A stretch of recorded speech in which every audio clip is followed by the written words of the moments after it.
Hello, friends. Robert Bevan here, author of the Caverns Creatures series of comedy fantasy novels and short stories.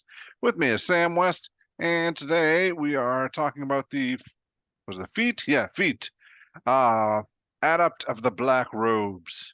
All right, Robes. you did better than the white robes. What I do for the white robes, I don't even remember. I think at least you're wearing a dark color this time. I think That's you a fair were point. also wearing a dark color when we did white robes, so it was just nothing.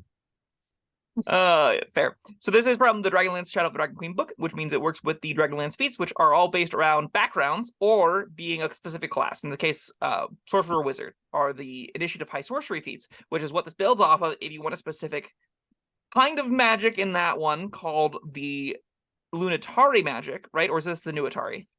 This is Which one is this, Bob? Nutari. New Nutari. Atari. Thank you. So the new Atari basically got 2 first level spells that they cast once per long rest. It's very good feat. The 4 options they get are pretty interesting to build around. They like to do on-hit damage stuff with Hex or Dissonant Whispers. Bob or camera. Yeah, I know. Okay, great. Keep rolling.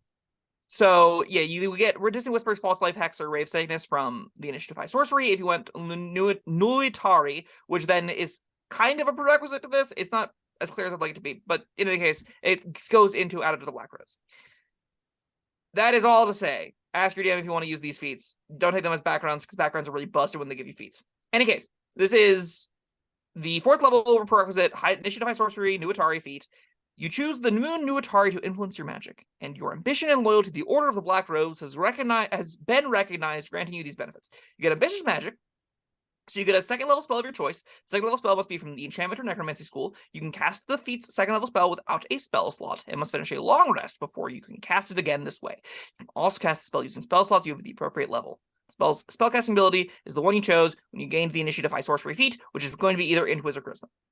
Life Channel is the other ability here, and this one is real neat. So you can channel your life force into the power of your magic. When a creature you can see within 60 feet of you fails a saving throw against a spell that deals damage that you cast, you can expend a number of hit dice equal to the level of the spell. Roll the expended hit dice, add them together. The damage that creature takes increases by an amount equal to the total, which is very spicy. All right, Bob. Long. Yeah, this is a little bit of a complicated one. Where do we want to start? Well, let's start with the easy stuff. For the first part is pretty much the same as the white robes, except there's 2 different schools of magic, right? Yeah, it's necromancy and enchantment are your options here. All right. Which notably both aren't necessarily notorious for being damage-based ones. They don't tend to work particularly well with the feature you get on top of this, but there's still some cool options. All right. What are our cool options? In the necromancy department, none. You got like blindness, deafness, so that's pretty great. But in the enchantment column, you have Tasha's Mind Whip, which I know a lot of people really like. You got Suggestion, you got Zone of Truth. I'm a big fan of Zone of Truth. You get Hold Person, that's a banger. Gift of Gab is cute. I like it that it exists, but it's not very good. But it's fun still. Crown of Madness is another great one. So you got a good selection of enchantment spells that I'm readily happy to have an extra use of, especially like Hold Person. Getting that for free is like, oh, good. I don't even care if this fails. Hold Person. Nice little comfy there. I think Toss of My Wimp is like the only damaging option you consider with this, and you consider it specifically because of the next feature, which is the life channel. Being able to say, I'm going to spend 2 hit dice to do a bonus 2d6 damage to this thing is pretty sweet. I'm a big fan. It lets you kind of trade a resource that doesn't necessarily get used all that much for some free damage, and free damage is great. I'm a big proponent of free damage. Sure. All right. So by hit dice, that's the thing you use on short rest to regain. Okay, yes. Got a number of those equal to your level. All right, so wow. It's also cute. So this scale is really fun whenever you take levels in Barbarian, because then you can spend D12s as opposed to D6s, because your hit dice are D12s for that class, which is cute.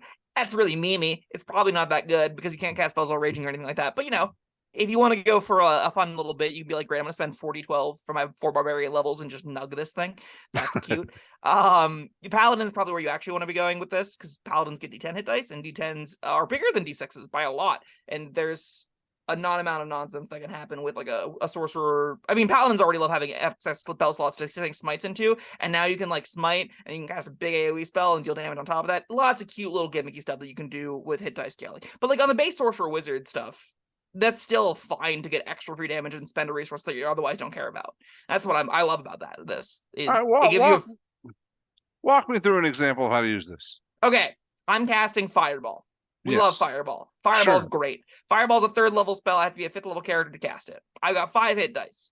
I cast the Fireball. I use Life Channel. When a creature I can see within 60 feet of it, I pick one creature. This doesn't affect the whole Fireball. It affects one creature. When a creature I can see within 60 feet of you fails the save, so I know it already failed, I can expend up to 3 hit dice, because there's a 3rd level spell, and add 3d6, up to 3d6 damage, 1 per hit dice rolled, to the damage the creature takes. So they would take 8d6 from the Fireball from failing the save, and then an additional d6 per hit dice spent. Nice. Okay. That's fun. Free damage. Yeah, not about free damage. Can see how that'd be even more fun with the Paladin, yes. If you have Fireball on your Paladin, then you're like, okay, Fireball that, nug this, and then smite that. That's cute. Love that. I think Tasha's Mind Whip is a cute example, right? Because it comes right with this. So you can use a 2nd level spell to make a 3d6. It makes a save, taking 3d6 on a failed save. You spend your 2 hit dice there. It does 5d6 now. And a 2nd level spell that does 5d6 damage to target is pretty excellent. This upgrades that for free. You have a lot of dice lying around once you hit 5th, 6th level, where you're getting 2 or 3 empowered spells per cast is just gas. That's just delicious, free extra damage. I love that. You're almost always going to want to sink as many hit dice as you can into this, because your most tables are taking many short rests anyway to use them, so you might as well put them into a good cause. And that I barely ever use the hit dice. Exactly. Now you can use them willy-nilly. You can just throw them out there, deal some free d6s. What's not to love? Now there's a reason to have Cure Wounds and Gift of the Ever-Living Ones. No, this is not using all my either of those things, Bob. I'm using all my hit dice for this instead. On Life Channel? Yeah. So you can restore more hit dice with other... No, absolutely not. You don't need to restore other hit points. That's why hit dice don't get spent, is because people aren't expending all their hit points. All right. Man, I feel like there's a lot to talk about, but also that we covered everything. This isn't a particularly complicated one at minimum. So 1 free 2nd level spell slot for a feat is pretty fine. There are lots of feats that give you a 2nd level and a 1st level spell slot for a feat. They're specific though, so it's like invisibility plus one other thing. And like, listen, invisibility's banger. I'm not going to say that isn't better than this, but this is interesting. This is a side grade. This is a damage opportunity to spend your hit dice in a meaningful, interesting way. If you think about this as like 2 spells, where one of the spells is just your level extra d6 damage per long rest, and a free 2nd level spell slot, that's pretty excellent. And that's kind of what this is. It scales great with the game, but when you've got 18 levels worth of hit points to spend around with, yeah, throw 2d6 that way, 3d6 that way. I got plenty to spare. 5d6 on that thing. Why not? I think it's pretty useful.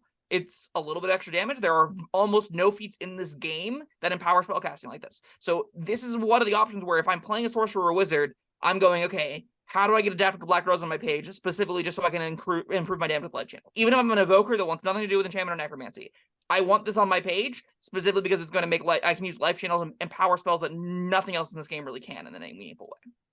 Well, it empowers spells, and for people that don't use all their hit dice, it gives you something to do with those.